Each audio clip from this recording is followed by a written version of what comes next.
Assalamualaikum warahmatullahi wabarakatuh. Perkenalkan, nama saya Elvina Syafitri, nomor absen 13. Pada kesempatan kali ini, saya akan menjelaskan tentang akuntansi manajemen dengan pembahasan 5 topik. Topik yang pertama yaitu hubungan antara penjualan, produksi, dan laba. Yang kedua, pengertian segmen. Yang ketiga, penyusunan laporan laba rugi dengan pendekatan variable costing.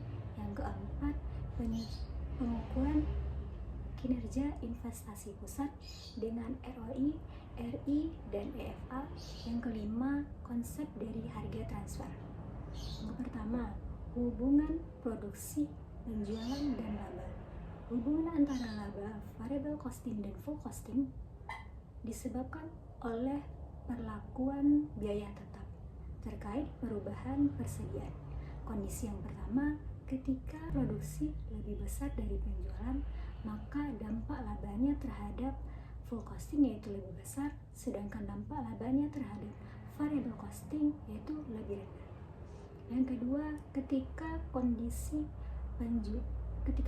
produksi lebih kecil dari penjualan, maka dampak labanya terhadap full costing yaitu lebih rendah, sedangkan dampak labanya terhadap variable costing lebih tinggi.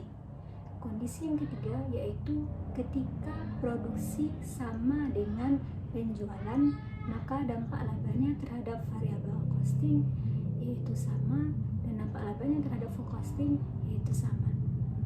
Untuk materi yang kedua yaitu pengertian dari segmen. Segmen adalah bagian dari perusahaan yang aktivitasnya dapat diukur kinerjanya secara terpisah dan dikelola oleh manajer. Nah, adapun jenis-jenis dari segmen ini ada 4. Yang pertama yaitu segmen produksi seperti makanan, minuman, dan elektronik. Yang kedua, divisi wilayah seperti wilayah Sumatera, Jawa, dan Kalimantan. Yang ketiga, segmen pelanggan seperti grosir dan pelanggan. Yang keempat, ada segmen divisi, baik divisi pemasaran, produksi, dan keuangan. Nah, tujuan dari segmen ini yaitu untuk mengevaluasi masing-masing segmen, mengidentifikasi segmen mana yang paling menguntungkan, dan untuk pengambilan keputusan dalam manajerial. Contohnya, ketika satu perusahaan memiliki 3 cabang, misalnya menggunakan segmen wilayah, cabang Sumatera, cabang Jawa, dan cabang dari Kalimantan. Nah, masing-masing dari ketiga cabang ini akan membuat laporan keuangan. Dengan adanya laporan keuangan tersebut, manajer dapat mengambil keputusan dan tindakan apa yang akan dilakukannya untuk masing-masing cabang perusahaan tersebut. Baiklah, selanjutnya untuk materi yang ketiga, yaitu penyusunan laporan laba rugi segmen dengan pendekatan variable costing, di mana penjualan dikurang biaya variabel dapat kontribusi margin, dikurang dengan biaya tetap langsung dapat margin. Segmen dikurang dengan biaya tetap umum dapat laba. Nah, keunggulan dari laporan segmen ini yaitu menunjukkan kontribusi setiap segmen, membantu keputusan lanjutan, dan memudahkan evaluasi kinerja manajer. Selanjutnya, untuk materi yang keempat yaitu pengukuran kinerja pusat investasi dengan ROI, RI, dan EFA. Yang pertama, RI.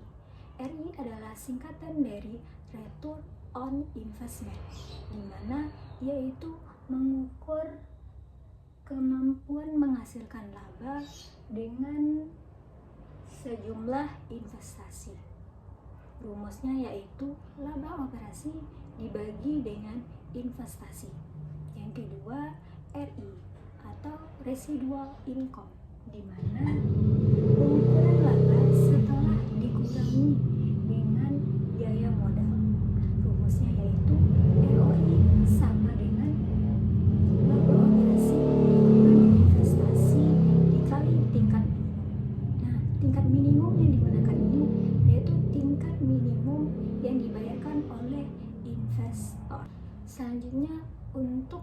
Yang ketiga yaitu EVA atau singkatan dari Economic Value Add, di mana yaitu mengukur nilai tambah ekonomi yang diciptakan oleh perusahaan. Rumusnya yaitu laba operasi setelah pajak dikurangi dengan biaya modal dikali modal yang dipakai.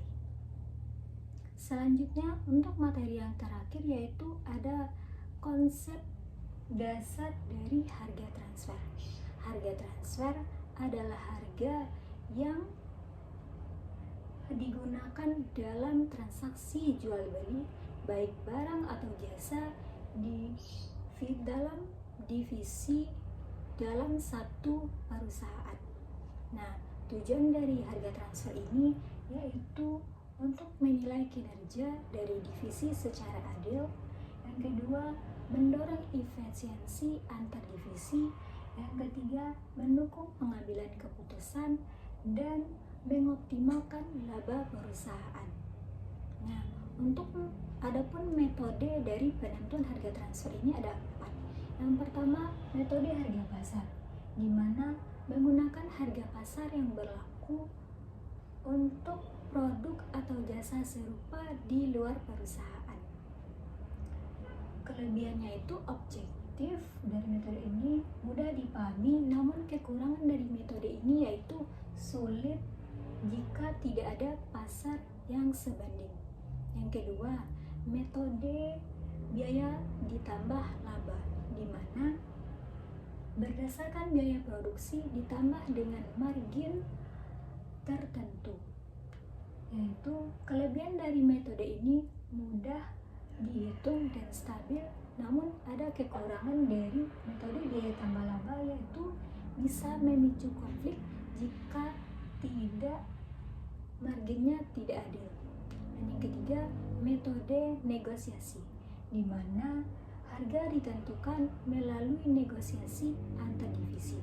Contohnya, ketika pembeli menetapkan harga 90.000, sedangkan penjual menetapkan minta harga 100.000.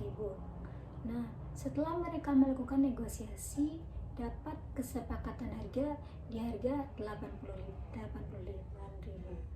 Nah, dari metode negosiasi ini kelebihannya yaitu lebih fleksibel, namun adapun kekurangannya yaitu prosesnya akan lebih lama dan akan memicu konflik. Dan yang terakhir, metode arbitrasi, di mana harga itu ditetapkan oleh manajer sebagai penengah jika divisi tidak menemukan kesepakatan. Contohnya, ketika divisi A meminta harga 90.000, sedangkan divisi B meminta harga 80.000. Nah, setelah mereka negosiasi namun tidak menemukan titik kesepakatan, maka manajer akan menjadi penengah untuk menetapkan harga. Nah, kelebihan dari metode arbitrasi ini yaitu adil dan menetralkan konflik, sedangkan kekurangannya yaitu mengurangi motivasi untuk bernegosiasi. Baiklah, sekian dari materi yang dapat saya jelaskan. Apabila ada yang kesalahan, mohon dimaafkan. Wabillahi taufiq wal hidayah. Wassalamualaikum warahmatullahi wabarakatuh.